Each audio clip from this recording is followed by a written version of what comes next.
പ്രിയ സുഹൃത്തുക്കളെ നമസ്കാരം.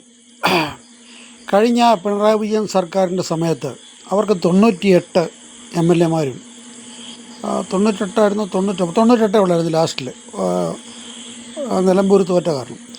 ബാക്കി 42 പ്രതിപക്ഷ MLA-മാരുമായിരുന്നു. പക്ഷെങ്കിൽ ഈ 42 MLA-മാരെന്ന് പറഞ്ഞാൽ കിടോകിടലൻ MLA-മാരായിരുന്നു. ഇവർക്ക് അവർ പറയുന്ന ഈ 98 പേരെ നമുക്കറിയത്ത് പോലും, മന്ത്രിമാരെ പോലും അറിയത്തില്ല. പണ്ടൊക്കെയാണെങ്കിൽ മന്ത്രിമാരെയൊക്കെ എല്ലാവർക്കും അറിയാം. അതുപോലുള്ള ഈ 48 പേര് ഇവരെ ചേർത്ത് ഉറപ്പിക്കാനായ അത്തരത്തിൻ്റെ ആവശ്യമുള്ളായിരുന്നു. പക്ഷേ ഇന്നത്തെ ഒരവസ്ഥ, പ്രതിപക്ഷം എപ്പോഴും ശക്തമായിട്ടിരിക്കണം എന്നുള്ളതാണ് നമ്മുടെ ഒക്കെ ആഗ്രഹം. ഭരണപക്ഷം അല്ലെങ്കിൽ അവർ അഴിഞ്ഞാടും, അവർക്ക് തോന്നിവാസം ചെയ്യും. അതുകൊണ്ട് പ്രതിപക്ഷം ശക്തമായ ഒരു പ്രതിപക്ഷമായിരിക്കണം. പക്ഷെങ്കിൽ നിർഭാഗ്യവശാൽ പ്രതിപക്ഷത്തുള്ള ഒരാൾക്കും, ഒന്നാമത് പിണറായി വിജയനാണ് പ്രതിപക്ഷ നേതാവ്, അദ്ദേഹത്തിന് തന്നെ എന്തോ പറയാൻ എഴുതി കൊടുത്തു കഴിഞ്ഞാൽ സ്വന്തമായിട്ട് ഒരു ഐഡിയയോ ഒന്നും ഇല്ലാത്തൊരു വ്യക്തിയാണ്.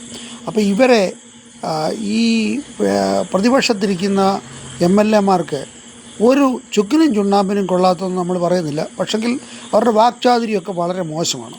പക്ഷെങ്കിൽ ജയിച്ചു വന്ന ഭരണപക്ഷത്തെ MLA-മാർ ഒന്നിനൊന്ന് മെച്ചപ്പെട്ട MLA-മാരാണ്. ഇന്ന് 1-2 പ്രസംഗം കേൾക്കാനിടയായി.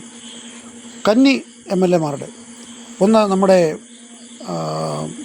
പാലക്കാട് MLA സിനിമാടനുമായിട്ടുള്ള ആൾ, അദ്ദേഹത്തിൻ്റെ ഒരു പ്രസംഗം, അതുപോലെ VS ജോയിയുടെ പ്രസംഗം, ഇവരുടെയൊക്കെ പ്രസംഗം കേട്ട് കഴിഞ്ഞാൽ ഈ പ്രതിപക്ഷ നേതാക്കന്മാർ പിന്നെ ആ സഭയിലിരിക്കത്തില്ല. അവർ തലയും മുണ്ടിട്ടുണ്ട് വെളിപ്പും. അതുപോലെയാണ് ഇവരെ കാച്ചുന്നത്.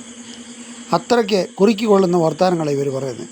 ഈ 36 പേരെ വെച്ചിട്ട് അതിൽ കൊള്ളാവുന്ന ആരുമില്ലാതെ ഇവരെങ്ങനെ ഈ 5 വർഷം ഈ കോൺഗ്രസിനെ നേരിടും എന്നുള്ളതൊരു വലിയ പ്രശ്നമാണ്.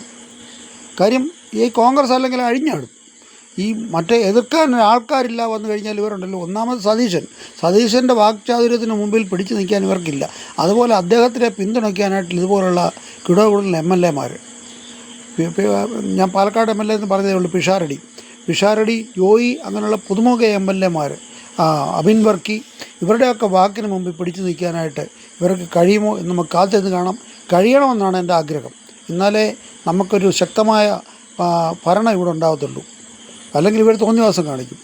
ഇത്രയും പറഞ്ഞുകൊണ്ട് ഉപസംഹരിക്കുന്നു. നന്ദി, നമസ്കാരം, ജയ് ഹിന്ദ്.